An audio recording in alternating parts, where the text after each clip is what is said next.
बड़ी सोच का बड़ा जादू। अध्याय दूसरा। बहाना साइटिस का इलाज कराएं। यह असफलता की बीमारी है। चूँकि सफलता का संबंध लोगों से है, इसलिए सफल होने के लिए यह ज़रूरी है कि आप लोगों को अच्छी तरह से समझ लें।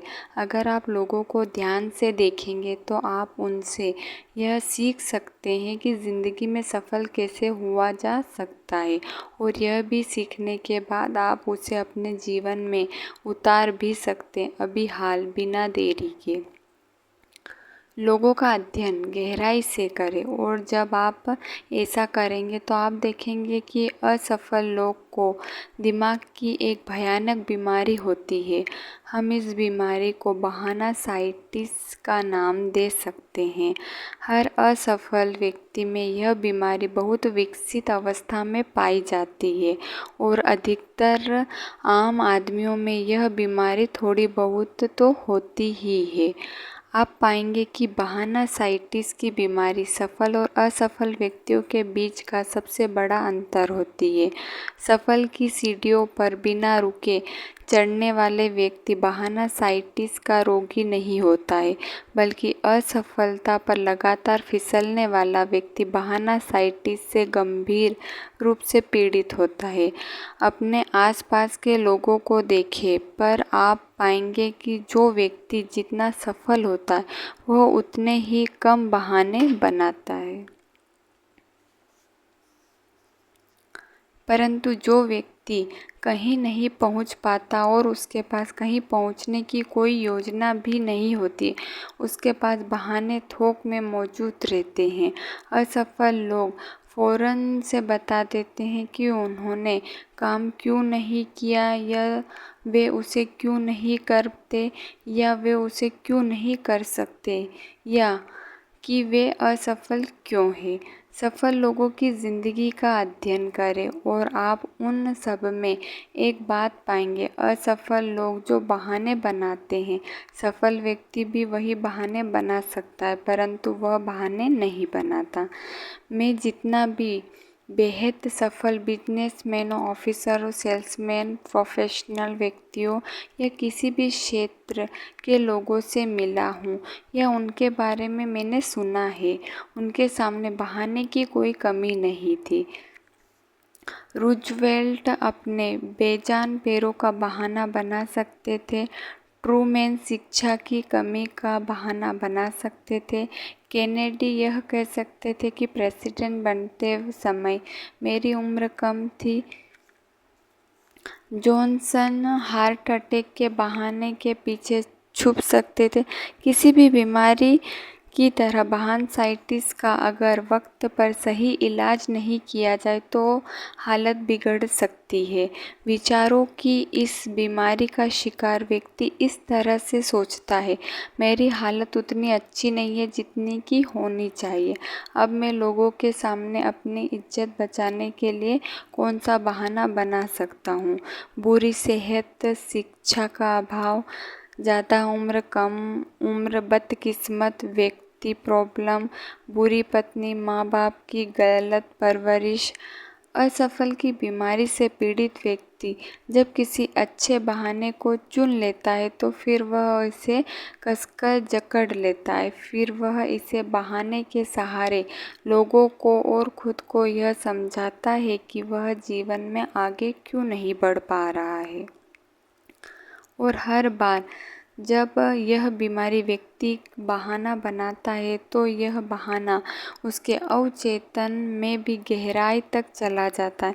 जब हम उनसे दोहराव की खाद डालते हैं तो विचार, चाहे वे पॉजिटिव हो या नेगेटिव हो, ज़्यादा तेज़ी से फलने फूलने लगते हैं।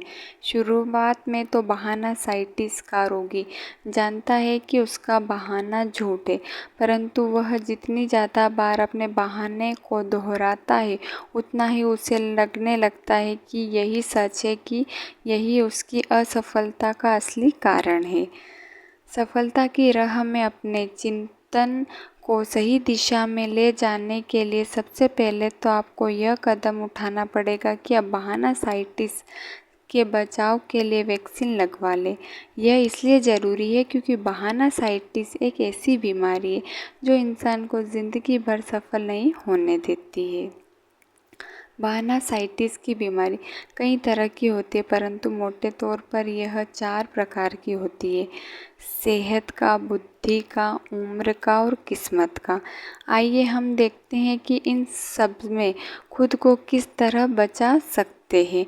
बहानासाइटिस के 4 सबसे लोकप्रिय रूप। पहला, मैं क्या करूं, मेरी तबीयत ही ठीक नहीं रहती। यह सेहत का बहानासाइटिस है, परंतु सेहत का बहानासाइटिस भी कई तरह का होता है।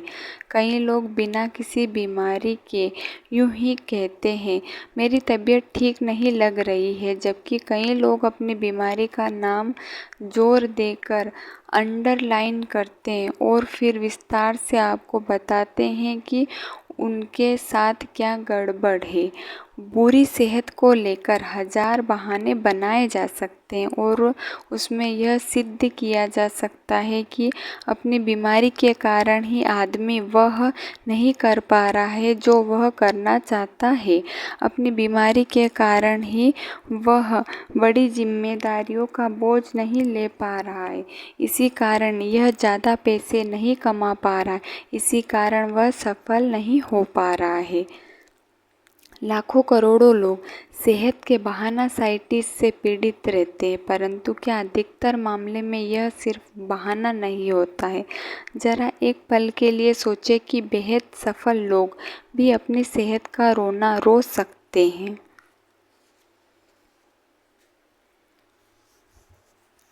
परंतु उन्होंने तो ऐसा कभी नहीं किया। मेरे डॉक्टर मित्र मुझे बताते हैं कि इस दुनिया में कोई पूरी तरह स्वस्थ नहीं होता है। हर एक के साथ कोई ना कोई स्वास्थ्य संबंधी समस्या होती है। कई लोग कुछ हद तक या काफ़ी हद तक सेहत के बहानासाइटिस के सामने घुटने टेक देते हैं, जबकि सफल चाहने वाले लोग ऐसा नहीं करते हैं। मेरे साथ एक ही दिन में 2 घटनाएं हुई जिनसे मुझे यह सीखने को मिला कि अपनी सेहत के बारे में सही और गलत नज़रिया क्या होता है। मेरे भाषण के बाद 30 साल बाद एक आदमी मुझसे अकेले में मिला। उन्होंने कहा कि उसे भाषण तो बहुत बढ़िया लगा, परंतु उसमें यह भी कहा, पर मुझे नहीं लगता है कि आपके विचार से मुझे कोई फ़ायदा हो सकता है। उसने बताया कि मुझे दिल का रोग है और मुझे खुद का ध्यान रखना पड़ता है। इसके बाद उसने मुझे यह भी बताया कि वह 4 डॉक्टर के पास जा चुका, परंतु डॉक्टर उसके दिल में कोई बीमारी नहीं ढूंढ सके। उसने मुझसे पूछा कि ऐसी स्थिति में उसे क्या करना चाहिए। मैंने जवाब दिया, मैं दिल के रोग के बारे में ज़्यादा तो नहीं जानता, परंतु एक आम आदमी के रूप में आपको यह बता सकता हूँ कि उन परिस्थितियों में क्या करना। पहली बात तो यह कि मैं सबसे अच्छे दिल के रोग चिकित्सा के पास जाता और उसकी राय को अंतिम मान लेता। आपके पहले की 4 डॉक्टर्स से चेकअप करवा लिया है और उन्हें आपके दिल में कोई खराबी नज़र नहीं आई, तो अब 5वें डॉक्टर का फैसला आपको मान लेना चाहिए। हो सकता है कि आपके दिल में कोई रोग न हो और यह सिर्फ आपके मन का वहम हो, परंतु अगर आप इसकी चिंता करेंगे तो एक ना एक दिन आपको सचमुच दिल का रोग हो जाएगा। अगर आप बीमारी के बारे में सोचते रहेंगे, उसे खोजते रहेंगे, उसकी चिंता करते रहेंगे, तो अक्सर आप इसी वजह से बीमार पड़ जाएंगे। मैं आपको दूसरी सलाह यह देना चाहता हूँ कि आप डॉक्टर महान पुस्तक how to live 365 days a year पढ़ें। इस पुस्तक में बताते हैं कि अस्पताल में जो मरीज भर्ती होते हैं उनमें से 3/4 लोग तो दरअसल कोई शारीरिक बीमारी होती ही नहीं है। उनकी बीमारी का असली कारण मानसिक या होता है। ज़रा सोचिए, हमारे देश के 3/4 लोग सिर्फ इसलिए अस्पताल में भर्ती पड़े हुए हैं क्योंकि वे अपनी भावनाओं को काबू में नहीं कर पाए। डॉक्टर पुस्तक पढ़ें और इस भावनाओं को मैनेज करना सीखें। तीसरी बात यह कि मैं तब तक जिंदा दिल बने रहने का निश्चय करूँगा जब तक कि मैं मर न जाऊँ। फिर मैंने इस परेशान आदमी को वही सलाह दी जो मेरे वकील दोस्त ने मुझे कई साल पहले दी थी। वकील दोस्त को टीवी था, परंतु उसके बाद भी वह वकालत करता रहा, अपने परिवार का मुखिया बना रहा और जीवन का पूरा आनंद लेता रहा। अभी मेरे उस वकील दोस्त की उम्र 78 वर्ष है। मैं अब तक जिंदा दिल रहूँगा जब तक कि मैं मर ना जाऊँ। मैं ज़िंदगी और मौत को लेकर फालतू चिंता नहीं करूँगा। जब तक मैं इस धरती पर हूँ, जब तक मैं जिंदा हूँ, मैं तो अधूरी ज़िंदगी क्यों जीऊँ। मौत के बारे में चिंता करने में व्यक्ति जितना समय बर्बाद करता है, उतना समय तक वह वास्तव में मुर्दा ही होता है। मुझे इस बिंदु पर चर्चा खत्म करनी पड़ी क्योंकि मुझे हवाई जहाज़ पकड़ना था। हवाई जहाज़ में दूसरा अजीबोगरीब परंतु सुखद अनुभव हुआ। जब हवाई जहाज़ आसमान में पहुंच गया तो मुझे टिक टिक की आवाज़ सुनाई दी। हैरानी से मैंने अपने पड़ोसी में बैठे आदमी की तरफ देखा जिसके पास से वह आवाज़ आ रही थी। वह मेरी तरफ देखकर मुस्कुराया और उसने मुझसे कहा, डरिए नहीं, मेरे पास कोई बम नहीं है, यह तो मेरे दिल की धड़कन धड़क रही है। मुझे यह सुनकर हैरानी हुई, इसलिए मुझे पूरी कहानी सुनाई। सिर्फ 21 दिन पहले ही इसका ऑपरेशन हुआ था जिसमें उसके दिल में एक प्लास्टिक वॉल्व फिट किया गया था। उसने बताया कि टिक टिक की आवाज़ कई महीनों तक आती रहेगी जब तक कि नकली वॉल्व पर नया ऊतक नहीं उग आता। मैंने उससे पूछा कि अब वह क्या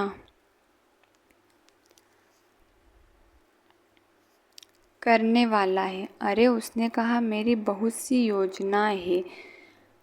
मिनेसोटा पहुंचकर मैं वकालत पढ़ने वाला हूँ। शायद मुझे किसी दिन सरकारी नौकरी भी मिल जाए। डॉक्टर ने मुझसे कहा है कि मुझे पहले कुछ महीनों तक सावधानी रखनी पड़ेगी, परंतु कुछ महीनों के बाद मेरे दिल बिल्कुल ब्रांड न्यू हो जाएगा। तो ये रहे स्वास्थ्य संबंधी समस्या के बारे में दो अलग अलग नज़रिए।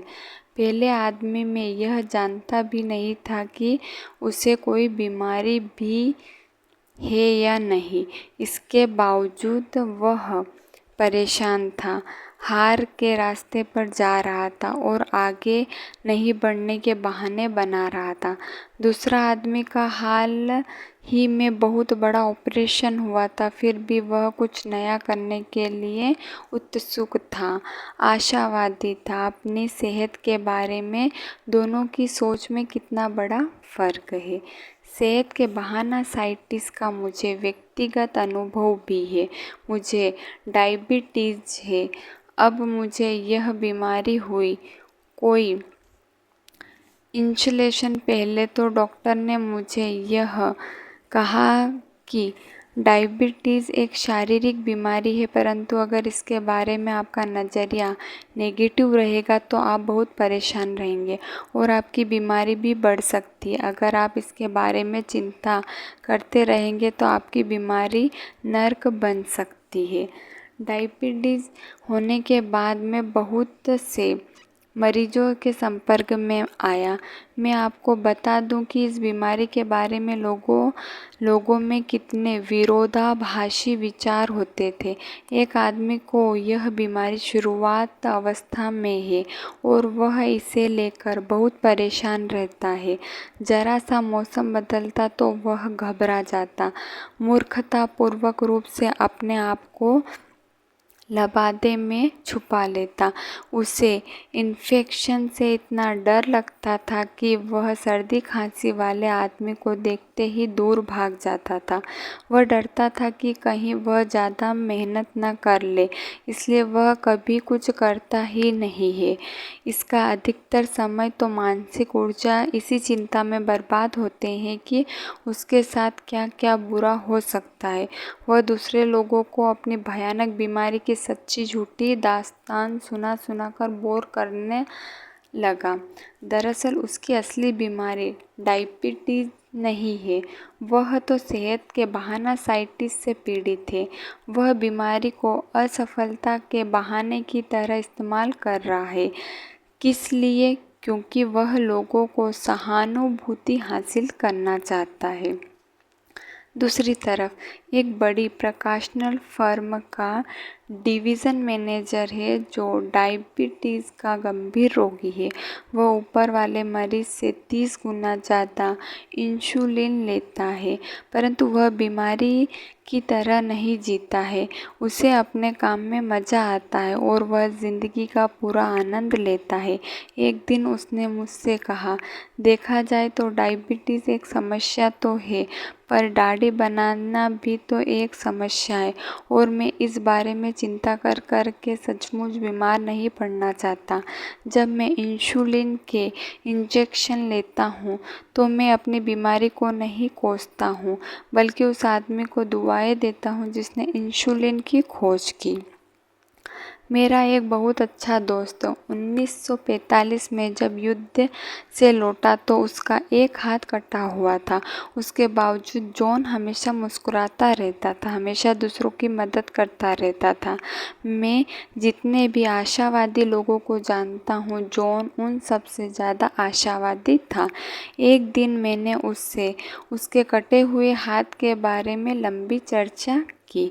उसने कहा, मेरा सिर्फ एक हाथ नहीं है। यह सही बात है कि 2 हाथ हमेशा एक हाथ से अच्छे होते, परंतु पूरे शरीर को बचाने के लिए अगर एक हाथ काटना पड़े तो यह महंगा सौदा नहीं है। और फिर मेरी जीवन शक्ति को अब भी 100% बची हुई है। मैं इसके लिए कृतज्ञ हूँ। मेरा एक और विलांग दोस्त एक बेहतरीन गोल्फर है। एक दिन मैंने उससे पूछा कि वह सिर्फ एक हाथ से इतना अच्छा कैसे खेल सकता है, जबकि दोनों हाथों से खेलने वाले अधिकतर गोल्फर उसके जितना अच्छा नहीं खेल पाते। उसने मेरी बात का जोरदार जवाब दिया। यह मेरा अनुभव रहा है कि सही रवैये और एक बाह वाला आदमी गलत रवैये और दोनों बाह वाले आदमी को हमेशा हरा सकता है। सही रवैया और एक बाह वाला आदमी गलत रवैया और दोनों बाह वाले आदमी को हमेशा हरा सकता है। इस बारे में कुछ देर सोचें। यह न सिर्फ गोल्फ के मैदान पर सच है, बल्कि यह ज़िंदगी के हर क्षेत्र में सच है। सेहत के बहाना साइटिस से बचने के 4 तरीके। सेहत के बहाना साइटिस से बचने के सर्वश्रेष्ठ वैक्सीन के 4 डोज हैं। पहला, अपनी सेहत के बारे में बात न करें।